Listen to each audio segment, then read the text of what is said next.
Hello, and welcome to the Art of Intuition podcast. My name is Susan Jane, and I believe that trusting your intuition is the best way to live your life with meaning and purpose. Each week you will hear about how you can connect, develop, and trust your intuition through interviews with other guests and my own personal experiences. Join me to understand how your intuition can guide you towards a life full of meaning and loving purpose.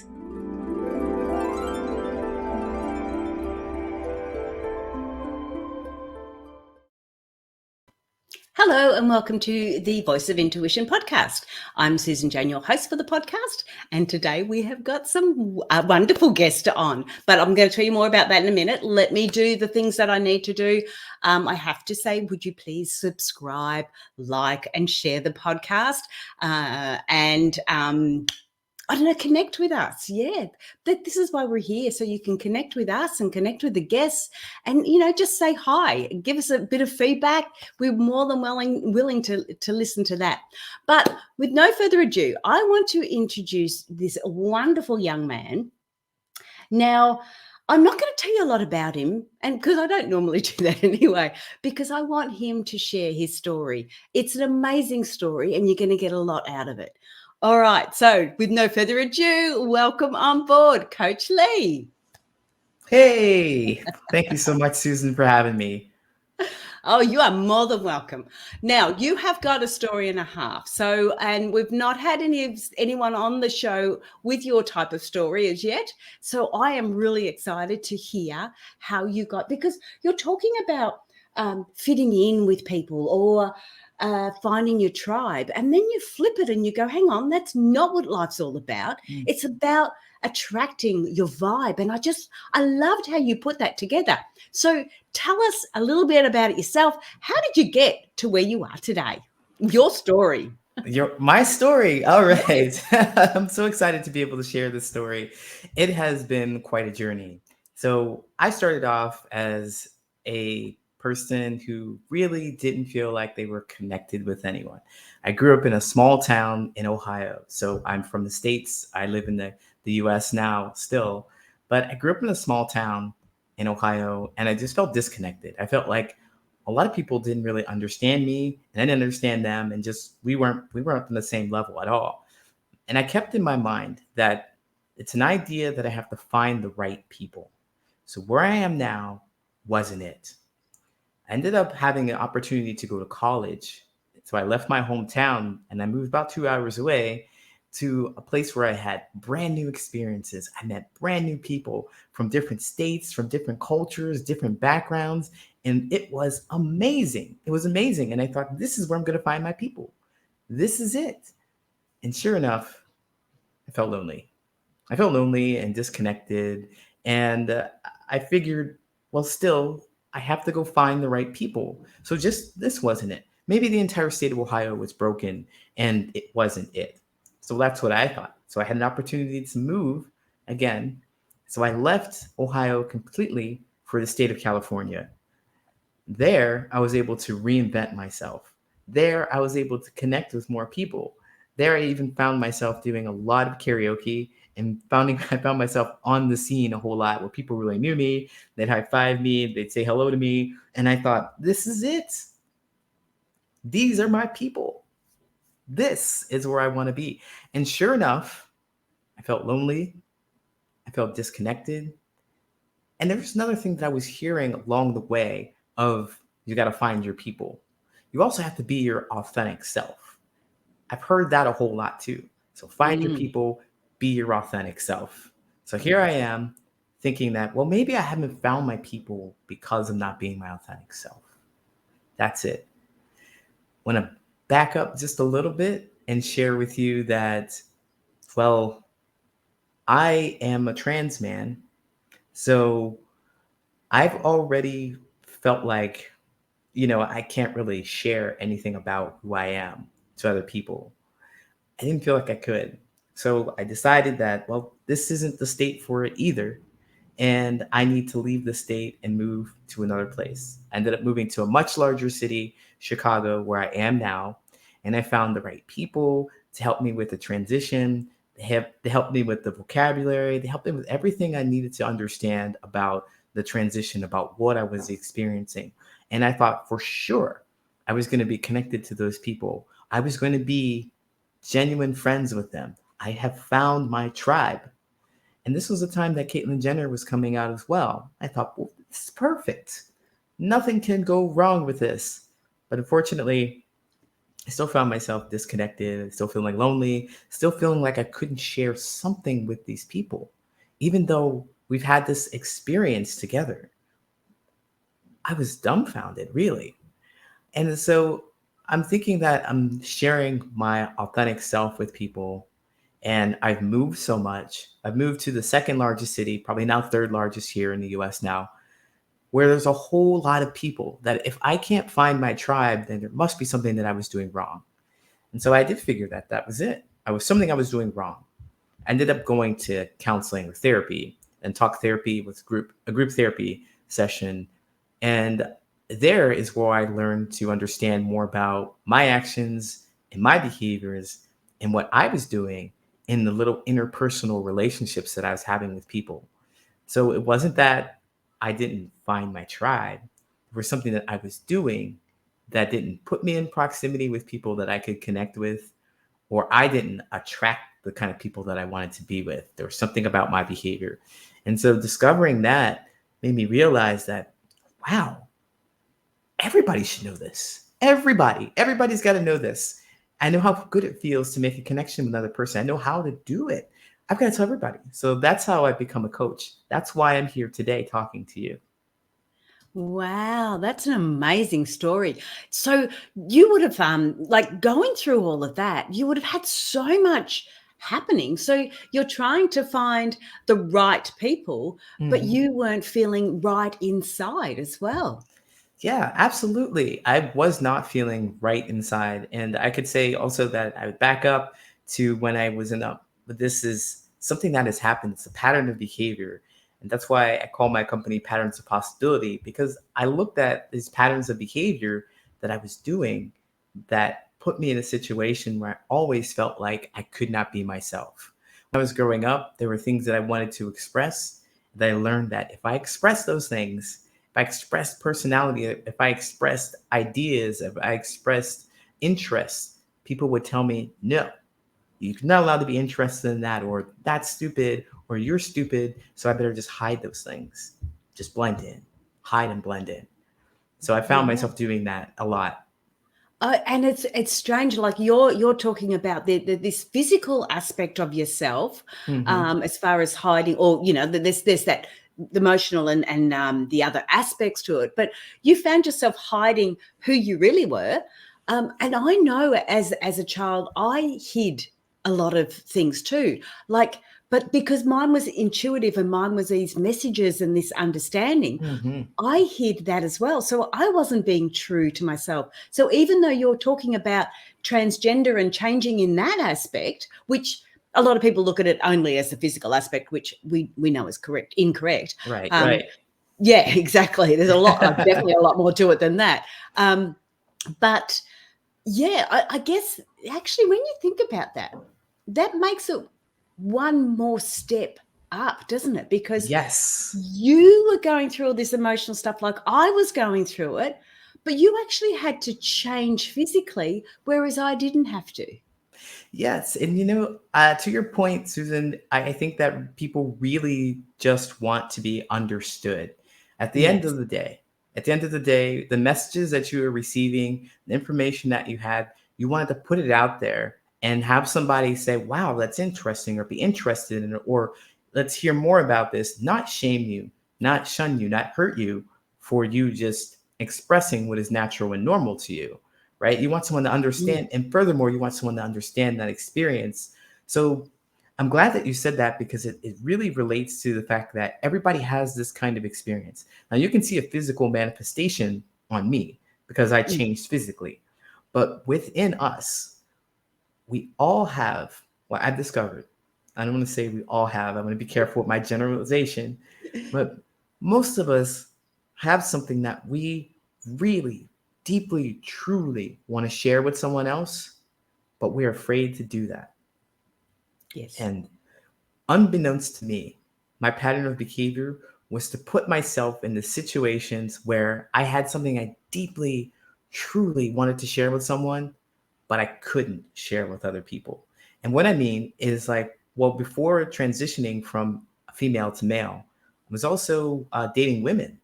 And so I found myself in situations where, well, my family wasn't really particularly thrilled about that. So I found Mm. myself in a situation where I can't share that with them. And so I go away to a group of other people, like I'm at work. Well, I can't share that with them. And then after I transition or after I moved from Ohio to California, I found myself like, oh yeah, I can share that with them. But now I can't share that I'm trans with them. Oops, can't do that. And I found myself doing things like that. So I'll go to Chicago and I'm like, all right, I'm about around a bunch of trans people. Oh, now I can't share the fact that I have a Black experience with them because most of them are not people of color. I've just always found myself in situations where it was intuitive for me to just be like, they're going to hate me if I say something. But I unconsciously put myself in situations just like that. And so I decided though that I would take this knowledge of myself and I would just try and see what happens. Just put myself in a new situation. Mm. So during therapy, I told them that I was going to go out and I was going to meet somebody. I was going to make a friendship. I was going to talk to somebody. Do it, just do it. So this is here in Chicago after I've already transitioned, and I go to a comedy club and I meet Mm. somebody. We're talking. They have a beer. I have a beer, and they mentioned to me this guy. He had mentioned to me that he has never seen a trans person before. He has no understanding of the process or why anyone would ever want to do that. To do that. Yes. And I thought, Lee, this is your moment. Tell this man about you and your experience, and you will become friends. That's what I was thinking. Open up to people. Don't be afraid anymore. And so I proceed to tell him that I'm trans. And he just stops talking. His eyes bug out, Yeah. jaw drops. And he says, no more words. And he leaves, gone. Entire venue, gone completely. And then I Oh my thought, well, goodness.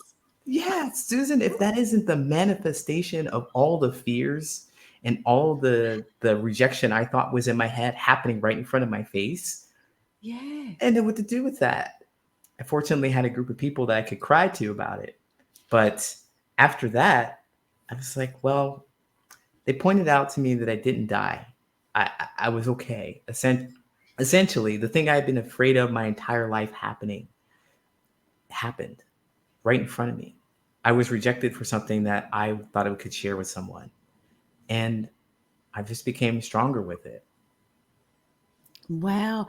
I love how you've said that, because it is just it's above all, it's sorry, it's connected to all of us. Yeah, It's that feeling of being rejected.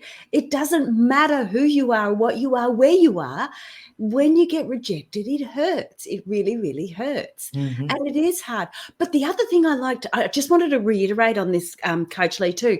The other thing I really, really liked and got the clear understanding of is that there's areas of your life that you struggle to share with, and this is for everybody. I know for me, and I guess I'm talking from my point of view. There was areas in my life that I struggled to share with, and when you're talking about, oh, I can share that. I'm coloured here, but I can't share that I'm transgender, or I can share that, but I can't share this. I have found in my life, I have friends, I have groups of people and friends that is exactly the same. I can share spirituality with some of them, but I hmm, certainly wouldn't share relationships with another one, and we have to really be mindful of who we are sharing with. And if absolutely.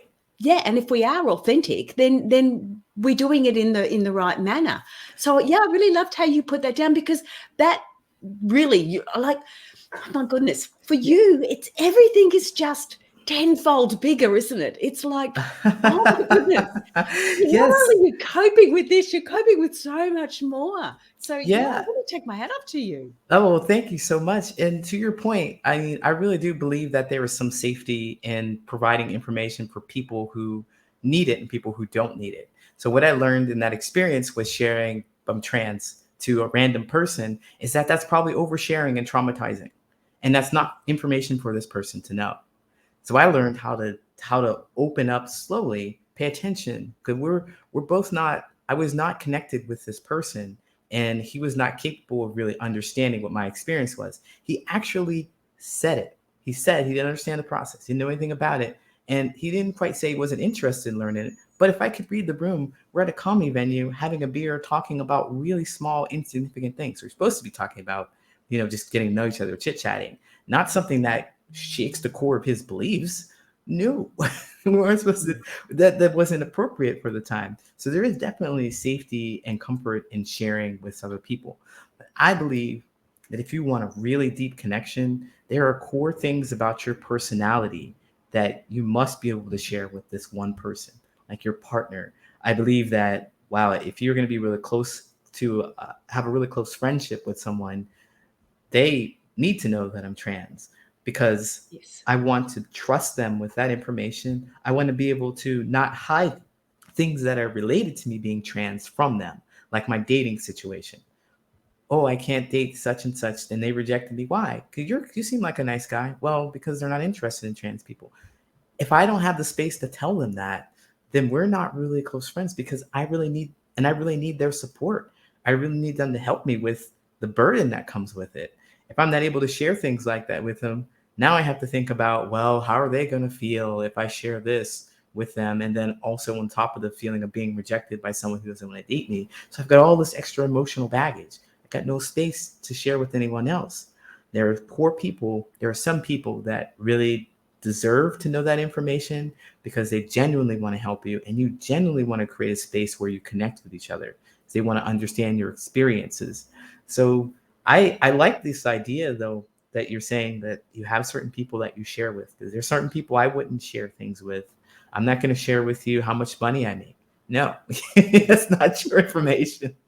That's kind of benign, but it's not your information, right? There's some things that are just for me and close friends to know.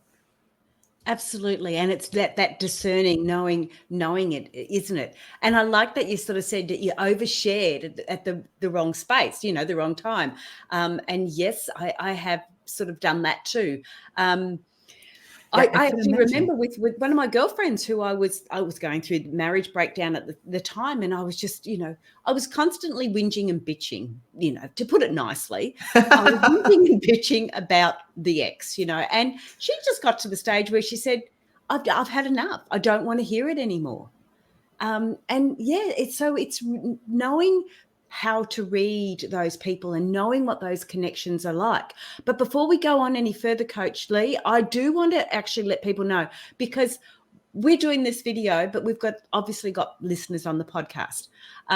So I want to actually say that your website is called patternsofpossibilities.com. So patterns of possibility.com. Okay, because it's going down on the little ticker, but obviously they can't see that if they're Thank listening to the you. podcast.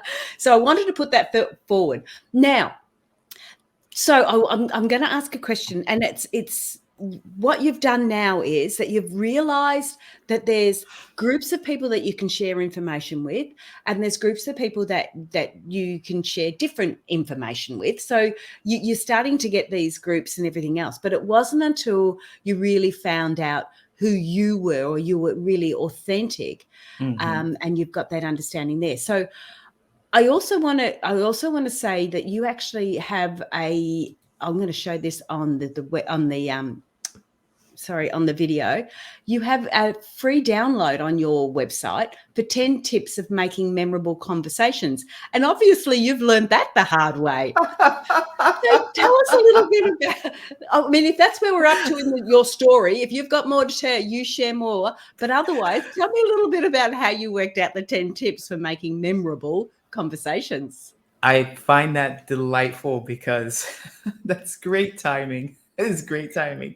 Yes, so I learned about these things the hard way because, like most of us, we do a lot of connection online. I know because I'm trans, I did a lot of online dating. So this isn't about dating though, but it's about being able to easily connect with someone or stimulate conversation with a person that you really can't see. Yeah. You really can't see or really can't read their facial expressions and things like that. And so I developed, like, trying to talk to people, I developed some questions and some tips that will help them get out of their shell and help them get the information that we're looking for, as in, how are we compatible? How are we compatible? And we're always looking for compatibility when it comes to talking to other people. So I developed those 10 tips that way. And one of the things that I realized, specifically about conversations online, is that I'm waiting and waiting and waiting for a response. And maybe I'll wait, a couple of hours, and then it turns into a day or 2 days. And I'm thinking, didn't we have a great conversation? Like, what happened? Where did we go wrong? And so instead of keeping people wondering, one thing I like to do is just say, hey, right now I don't have time, but we can connect later. Just to put some finality on it, or just to put some certainty rather on it. So if I'm getting ready to do something and I'm busy, I don't just stop texting people, because they kind of wonder or they feel ghosted. Yeah. And I want to make it a process, or a process to be stay connected with them. I want to let them know how I feel about them and what to expect going further. Because doing those kind of things in life in general, setting expectations for others, makes you a safe person and makes people want to talk to you, because they know what they can expect from you. They know that they can expect for you to say goodbye instead of just disappearing into the ether. People Yes. like that. I like that. I like that. So Mm. that's one of the tips that I have. I've come to learn that just talking online in different places, and then also, sharing, being vulnerable, how to be a little more vulnerable and share more about you and ask questions that are important to you. So that's what you can expect to find in the 10 tips. Wow. Oh, that's really cool. And it can be, I find with some of those things like the 10 tips and different things like that, some of them you look at it and you sort of go, oh, that's, like, that's not big news. That's not. And yet then there's others in there you sort of go, oh my goodness, I didn't think of it in that context, or I didn't think of it that way. And that's why these little downloads and things like that are so cool, because you pick up all these little tidbits, and they're fantastic.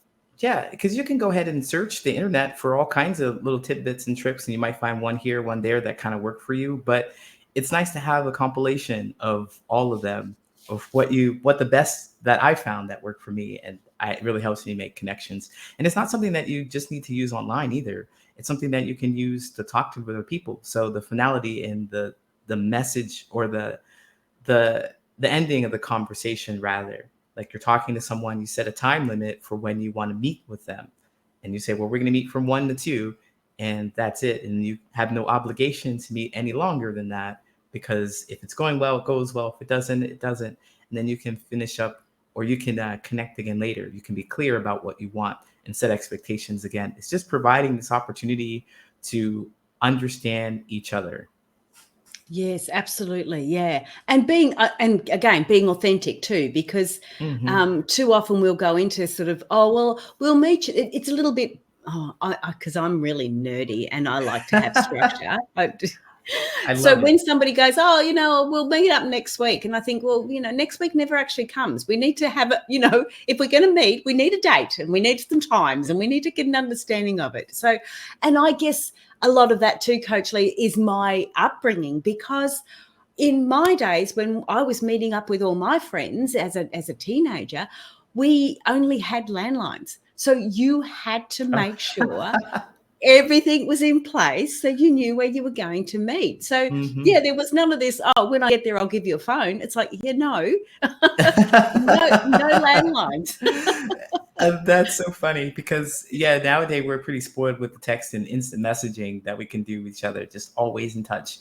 So I found that it's really easy to not be clear about what we want, because we can be distracted by a lot of other things that are happening. Well, we can text you this time, we can do it this time, or you know what, let's meet next week because I don't know what my calendar looks like. because you might find something more interesting that shows up.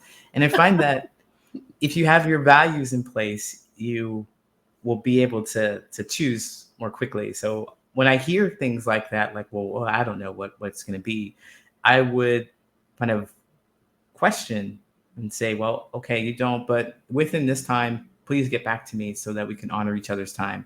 Otherwise, you don't value my time, and I value my time because that's all I've got. I can never get it back. So that's like an indication of how you might show up and not think about it. Yes, yeah, absolutely. I totally agree with you there. There was something else there in that I wanted to go over as well, but I can't remember what it was. So we don't need to. Um, I know what I was thinking. It's Yes. there's even times there when you sort of go, well, I want to catch up with you. I don't know what next week looks like at this stage because I might not have my calendar in front of me or whatever. But I always will say, look, I'll contact you next week, maybe Tuesday, Wednesday, or I'll have a bit more of an understanding, and then we can book a time. Yeah. Something So like that. Something like yeah, that provides a little bit of certainty, because if you let us go off in our imaginations, well, if I just can imagine all kinds of things about why you don't like me because I'm yeah. afraid of rejection, and we're not close friends or connected either. Man, there's so many things out there that just make me feel like, well, I'll never be a, I'll, I'll never be close to anybody. Yeah, yeah, and it's really funny too, Coach Lee, because I've got to tell the story about us, how we sort of met. So we've met through Podmatch, and we've made a match there, and I wanted to have Coach Lee on my show, and I send out automatic emails with it, and so these emails came out, and there's one there that is about filling out a form, so I know what we're going to talk about. And I didn't get any messages back from Coach Lee. And it was like, I'm starting to get a little bit, what's happening? I need to get some feedback because I don't know whether you're going to be there. And of course, the backstory to that is that I've got myself all ready and prepared, and I've come on to record with a guest, and the guests just don't turn up. So it's really quite frustrating because I'm putting all my time and effort in, and they're not turning up. So when I'm not getting any information back from Coach Lee, I'm thinking, oh my goodness, he's not going to turn up. I'm going to do this all again. And so I did send one more email, and I sent it a different way. And I said, look, I'm going to have to cancel this if you don't contact me, or at least fill in the form. And straight away, he's there. I filled it in. Oh my goodness, I didn't get the emails. So we just expect that. You're getting the emails, you're getting the texts. We just expect that sometimes. We forget that they've got a life that they're doing. And sometimes those messages or the emails, for some reason, aren't going through. And we rely so much on technology for our relationships that we have to step back sometimes and just sort of go, hang on. There's things that are happening. If my emails were Yeah, going to the spam box, of course Coach Lee wasn't seeing them, So exactly. yeah, so And don't give up, try again. But I had to share that story because it's so relevant to what we're yeah, talking about the connections. Yeah. it is so relevant, and I'm really glad that you shared that story too, because I'd like to pivot and also like pull out something from that story, which is about the boundaries. And I like to help people develop boundaries, because I like to say that your boundaries, they're usually equated to no and setting limits, but they're not about that. If you just reframe it into, boundaries are more about saying yes to yourself. So when you didn't get any messages or response from me, it was like, I'm not I'm not doing this again. I've already prepped. I've already done all this stuff, and I've had it happen where somebody didn't show up, and I don't want this to happen again. This is an experience that I don't want to happen again. It's about saying yes to me. That's about saying yes to you, rather. That's why I'm no ways, like when you said that you had to cancel the podcast, you could have canceled it. I was like, well, okay, then there's something that I don't understand about her experience. And I want to help people understand boundaries in three ways. I like to bucket them in three ways. I call them your needs, your negotiables, and your nevers. Your needs are specific actions and behaviors that you experience that you would like to have happen again. that you want, you need in your life. Negotiables are actions and behaviors that they don't really strike a strong emotional response from you. And then there are your nevers. These are experiences and behaviors or actions and experiences that you've had that you just don't want to have again. That they strike a negative emotion into you, something that you just would rather do without. And so, unbeknownst to me, I bumped right up against to her nevers, to Yeah. your nevers, Susan. It's like, Yeah. no, I need this information because I know how much it takes. And with you expressing that to me clearly, I understand that you're honoring yourself. Nothing to do with me, but you're definitely honoring yourself, and that makes you a safe and reliable person to talk to. Even if you have to say no, it makes you a safe and reliable person. Because I can just imagine, now that we're talking about this, I can just imagine if I showed up without have filling out the form and you would have been unprepared to do the podcast. That was Yeah. not, and then I would be dealing with this emotion that you might have. You would be dealing with the emotion that you might have, like, Lee, yeah, I sent this to you weeks ago, and you can't even, but you show up. And so I share that with you because the needs, negotiables, and never are a core foundation of discovering yourself and being able to say yes to yourself, which means setting up boundaries, which means being okay if someone has to reject you or if you have to reject someone. So that is a really great point. And I think that also, really quick, Yeah. expressing that to me doesn't do anything but make us closer because I know what you need. And as a friend, I would want to honor that. I'm not going to mess that up. Yeah, that is so nice. And on my side of it, it's like, oh, I don't want to be rude, and because I'm sending this email to a person I don't know, and I'm thinking I don't want to be rude and say you can't come on the show, but I really do need to have some feedback. And I think that's what I tried to express to you. And obviously it worked really, really well. So we're starting to look at I'm being negotiable and getting an understanding that you've got a life and you've got things happening and you've got crap to deal with, and that's the technical term.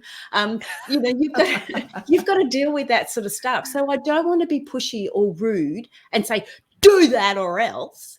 But in the same token, yes, I need that done. And so I love how you've said that, because I have been true to myself. I have Yes. put up not necessarily a boundary, but I have put up, yeah, like it was a boundary. This is it. This is what I need, and I am honoring what I need. So I really respect that. That is so cool. Yes.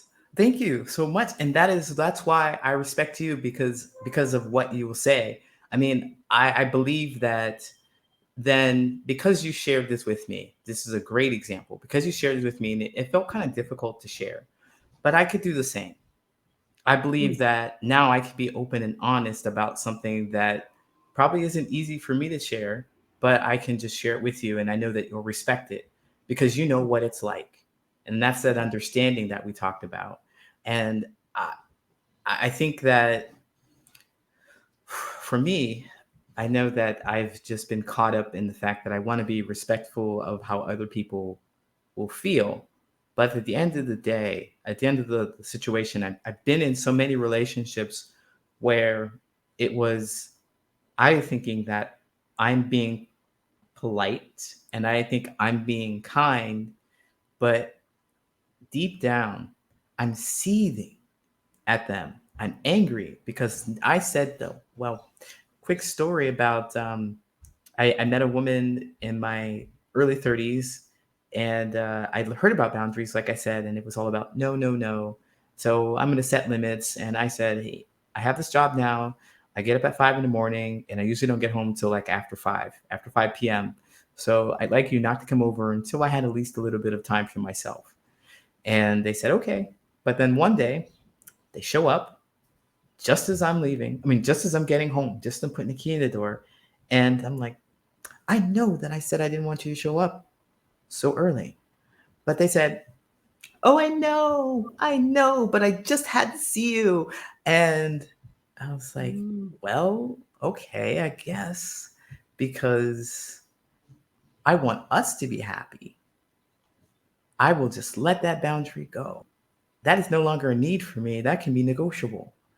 And if they're happy, then I'll be happy. And sure enough, I was not. I was not happy. I was angry because I felt like I had no time to myself. And just that one instance happened over many different kinds of boundaries. Like I just would give up myself so this person could be happy. I would spend less time with myself or doing things that I wanted so I could spend time with them because that's what they wanted. And I thought that our relationship would be great because they're happy. That just wasn't it. That's just codependency. And so saying no to them right then at that time would have been optimal. And sticking to that would have been optimal because then I would be happy. I'm half of the relationship. I have to be happy. I can't, I have to be happy. And Yeah. so if they would have left me, like I would have been afraid of, if they would have left me, then, that would have been a shorter amount of time that I'd spent with them. Because after all of the time that we spent together, I still ended up single. They still ended up leaving me because they weren't happy with me because I wasn't happy with them. So Yes. really setting the need and that never out there is really super important. Yeah, absolutely, absolutely. I call them deal breakers too sometimes. Like the Yes. never I call deal breakers, and I like how you've called them never because sometimes you do need to experience it first and then go, hey, I didn't like that. That's never going to happen again. Yes. But yeah, I know when because doing life coaching and stuff like that, when people sort of come to you and ask you about different things, and I've said it a few times. Well, is that a deal breaker? I remember saying it to somebody. Mm-hmm. Their relationship, their partner had an affair, and I said, "Well, is that a deal breaker to you?" And he goes, "Oh, yes, yes, that's definitely a deal breaker." I said, "But hang on, your ex-wife did it to you. It wasn't a deal breaker then." Mm-hmm. You tell Yeah, them. and it's like, okay, so like, when is it a deal breaker? So obviously, it's negotiable. Yeah. If you want to make it a deal breaker, you have to make it a deal breaker. It's got Mm, to be a deal breaker. And there's no excuses. There's no comeback from that. So yeah, that's I love how you said that, never negotiable. exactly. And yeah, Your it's needs. cool. You know? Before we go, hang on, before we go any more, I know you're going to keep going, but I just want to say, because I've got the little ticker tape going, you've actually got a free online course too Mm. called Understanding Connections. Now, you can talk about that now if you want to, or you can keep going with the story that you were just saying. Well, your needs, I will talk about them both. I'll just quickly wrap up the needs, negotiables, and nevers. So, yeah, those are boundaries, but they're definitely flexible. They're flexible to however you want them to be. So you can experience this never and decide that it's going to be negotiable, but only for good reasons, only for something that feels good for you and that says yes to you. And I just wanted to make sure that I threw that in there. The boundaries are flexible. Yes. Um, Yes. So the free online course, the Understanding Connections, is all about the connections that we make in life. So there are three kinds of connections. I call them the me, you, and we. Me is the connection with myself, the one that I understand who I am, what I want, and what I need in life. And the connection with you is me and one other person. So it's the interpersonal connection. It's where you share with them what you need, want, and expect in your life, what you expect from them in your life. And then there's the we. That's the bigger one. That's with society, that's with other groups of people. That's the connection that you make with them. So they're all different, but they start with me. So understanding who you are, what your boundaries are. Boundaries, remember, they're not for keeping things out. They define you, what you want, who you are, and how you're going to get it. They define you. So when you're able to communicate that with another person, when you're able to know that for yourself, you'll be able to put yourself in positions and places where you find people who do the things that you want to do. One of the hardest things that I found a question that I found the answer was, what do you do for fun? What do you like to do for fun? I had no idea who I was or what I wanted. I knew that I worked at a job. I knew that I kind of liked to be challenged. And Mm. I watched a bunch of Netflix. That was just it. I didn't have anything else to really say that, oh, I like to do this for fun. So knowing that about yourself will help you be in places where you can connect with people who like to do what you like to do, and then you can talk about the things that you like to talk about, your histories and your history and your hobbies, things like that. It helps you make a better connection. Wow. So that's a free online course. Free, guys. Come on. Yes. And it's called Patterns of sorry, your website is called Mhm. patternsofpossibility.com. So jump on the website and you'll get actually when you jump on the website, you'll see that he's got Coach Lee's got a lot, or not a lot, I shouldn't say a lot. Has got a few different types of things there for free that you can download or you can, jump onto. So get on there and have a look, because I just love this understanding of, the connections and how we do it and how we communicate. And it's not how we communicate, it's how we connect, which is a little bit Yes. different, isn't it? Yeah. Yes. And I just like to say on that connection, I mean, look at us. We're two different people in different countries. And I'm a trans person, I'm a trans man. But I believe that you can fully understand my experience about hiding myself because you already expressed that. But to the point where you may have had somebody's eyes bug out at you because you expressed some kind of spiritual to them that they just couldn't fathom. Right. And Yeah. it's like, I know what that feels like. And we are connected because I know what that feels like. Yes, you can empathize with it. Yeah, Mhm. I remember my particular one, which made me close right down, was I was in primary school and I was leaving the school with my older sister, and I remember saying, "Oh, Mum's in a bad mood," and she turned around and looked at me and she goes, "How do you know that?" And I sort of thought, well, how do you not know that? Like, I thought everybody knew that. And when we got home, Mum was in a bad mood, and so my sister did the old bug eyes at me, and she goes, "It's your fault."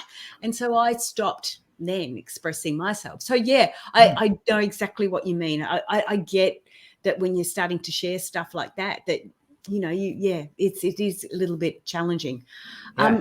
But I have to say again, Coach Lee, that we are getting close. No, not again. We are getting close to our time. So I am going to ask you if you've got any more little tidbits for us before we say goodbye. Well, sure. I do have one last tidbit, and that is that I want to share with you that whatever you're doing, whoever you are, your experience is not unique. It really isn't. Now, that might sound like it's not a word of wisdom, but it is important to know that there is somebody out there who understands what you're going through. They know your experience, they felt it, and they're interested in talking about their experience. They want that connection with you. So it's not about finding those people. It's simply when you be yourself, you are going to find yourself in places with those people who do what you want, who do what you like to do, who behave like you like to behave, and who talk about things that you like to talk about. The vibe will naturally come. They'll naturally talk to each other. So being yourself, you'll attract your vibe. Absolutely. I love that. I love how you closed that off too. That was really cool. So that's what it is. It's like it's no point looking out externally for your vibe. When you're knowing who you are and you're putting out that right energy, you're just going to attract that naturally, aren't we? Yes, Yeah. absolutely. Yeah. Oh, that's lovely. Thank you so much. One more time, patternsofpossibility.com. It will be in the description. I would just want to say that. But thank you so much for being on the show. I just loved it, Coach Lee. That was cool. Incredible. Thank you. I had a really great time connecting with you and talking about something that was real too. Yeah, yeah. And we experienced it. So we had a real good way of expressing it. So I really loved it. Thank you so much. Absolutely. Okay, I'm going to go press these right buttons again. So guys, jump onto the website, patternsofpossibility.com, and have a look. Download that free PDF on 10 tips of making memorable conversations, or join into a online course. That'd be really cool. understanding connections. Okay, so this is not about how you're communicating as much as how you're connecting. So, and we want to really make sure we connect correctly to the right people. So we've got the right people around us. So that's really, really important. It makes our lives a lot more enjoyable, a lot happier when you've got people around that you're vibing properly with. So that is really, really cool. That's me for this week. I am going to press more buttons. I want to say, can you please subscribe to the channel, and so you don't miss out on anything? We've got a lot more coming up. I have actually got the next, I think, 3 months already lined up, ready to put out there. So because I'm going on a trip to the UK towards the end of the year, so I'll be on touring the UK. So I'm collecting a few more interviews to make sure you've got plenty to listen to while I'm away. So that is me for now. I will see you next week. Have a great week, and bye for now.